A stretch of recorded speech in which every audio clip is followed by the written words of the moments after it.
Welcome back, guys, or if you're new to my channel, this is Automotive Anonymous, and that's the brand new 2026 Subaru Outback. And after formerly owning a Subaru Outback Wilderness for over 3 years, and now having driven quite a few of these for new car reviews and comparisons, there are 7 main issues or 7 detrimental flaws that I've discovered about this brand new 7th generation of Subaru Outback. So if you are someone who is in the market for a Subaru Outback and you want to know a little bit more about it, here are 7 main issues that potentially ruin the overall ownership experience. And if you guys get anything out of this video today, please consider liking it, comment your thoughts and opinions below, subscribe if you haven't already. Otherwise, huge thanks to Twin Falls Subaru in Southern Idaho for letting me borrow this one for the day. I'll link them below if you're interested because they do sell below MSRP and they'll ship anywhere in the country. Otherwise, let's dive right into this review. The first issue, and one of the biggest elephants in the room, is the price. Last year, there was a literal base model. Now there is not. So last year, the base model was about $30,000. But because that 6th generation that had been around since 2020 was nothing new, nothing exciting, you could actually get about $2,000 off of those from what I've seen. So after taxes, after destination and delivery, you could get it for just over $30,000. But now this new generation doesn't have a base model. The base model is now called the Premium, and it starts at $35,000. After destination, delivery, and barely getting more than a few $100s off from most of the more reputable dealerships, you're probably going to be looking at closer to $40,000 after tax. So the base model now is a whole heck of a lot more expensive than it used to be. Although this vehicle does offer a little bit more, not everyone wants more features on the lowest trim level of their midsize Subaru Outback wagon. And then the second issue is, although this costs more than it ever has before, Subaru has actually cheaped out in well over a half dozen departments. There's no longer a 12 volt in the glove box like there used to be. Even the Touring XT has an incandescent light on the vanity mirror. The space for the passenger above the glove box is less than it's ever been. And there's no longer transmission tunnel storage for the passenger. Subaru doesn't even paint the scissor jack anymore. It's just bare metal. The privacy shade is cloth. Sure, it can be dual purpose and used as a bag, but also it's a cheaper item than it used to be. And there's now a strap to recline the back row instead of a handle, which is a much cheaper item. The third issue, and another big elephant, is the looks. Hundreds of you guys have commented on my videos over this past week, all the individual reviews and my side-by-side comparisons, talking about the front fascia, saying that this is now an Outback that only a mother could love, Mama Subaru.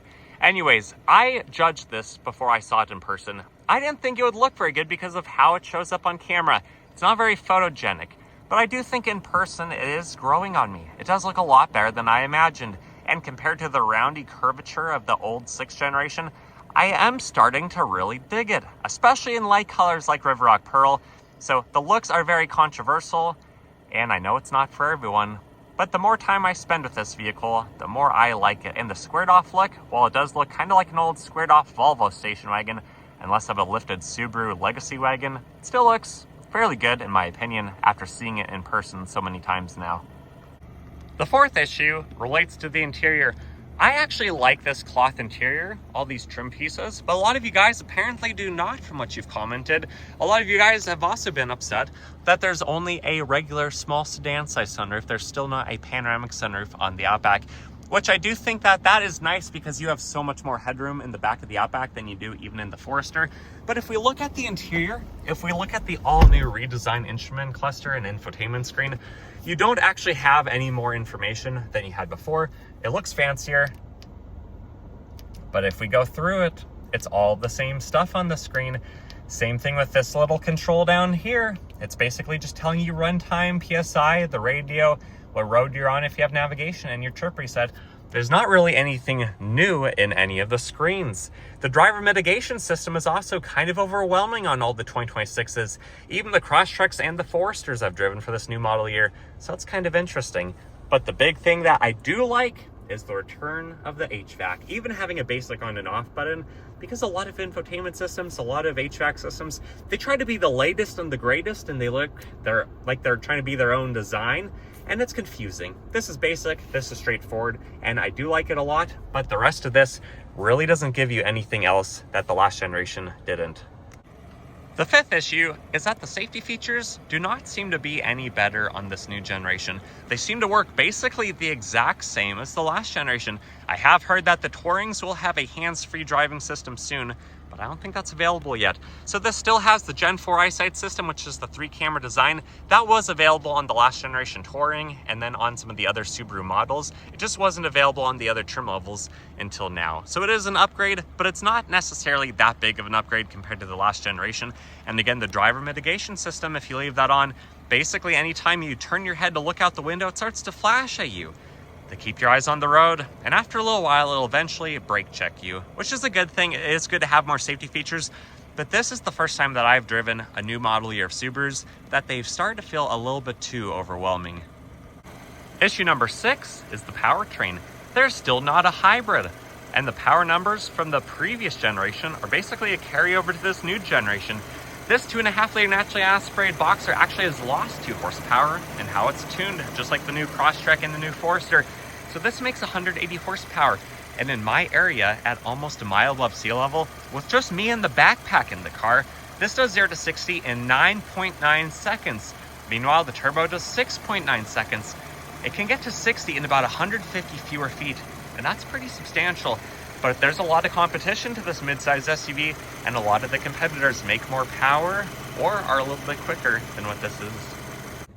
Issue number 7 is a lot of you guys have told me on my videos that you think that this new generation of Outback has lost its identity as a wagon, that it should no longer be called the Outback, and that name should have disappeared with the legacy.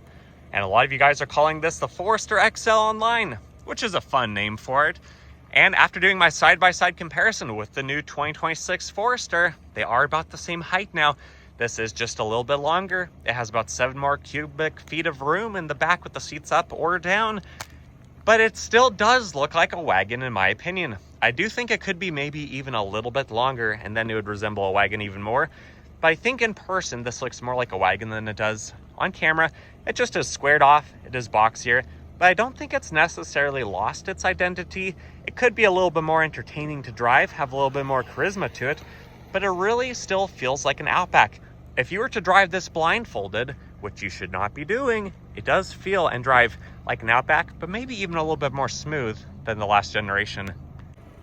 So ultimately, is this a bad vehicle? No, I don't think it is. Is it a little bit more expensive than it's ever been? Yeah, it is. You can now get these to top out at over $50,000. Has Subaru taken away a few of the features that cost a little bit more money? Yeah, they have. So the proposition and the value maybe is not the same that it used to be. If you really just care about getting the most for your money, find a 2025 while they're still available on the lot. But if you want the latest, the greatest, the Subaru Outback that feels stable on the road, pleasant to drive, does have a lot of safety features, does have even more cargo capacity if you stack stuff up to the ceiling, because that's where the extra room is, this could be the right vehicle for you. So comment your thoughts, comment your opinions below. I don't think I would personally buy one of these, not because it's a bad vehicle, not because the Wilderness that I had cost less than even this non-turbo limited, but because I've already experienced the Outback. I've lived with one for well over 3 years, and I personally would probably want to buy a different experience. But if you haven't tried the Outback, please do. They are a fantastic vehicle, but these are my 7 issues, my 7 gripes with the new generation. So comment your thoughts and opinions below, like the video, and subscribe if you haven't already. Thanks, guys.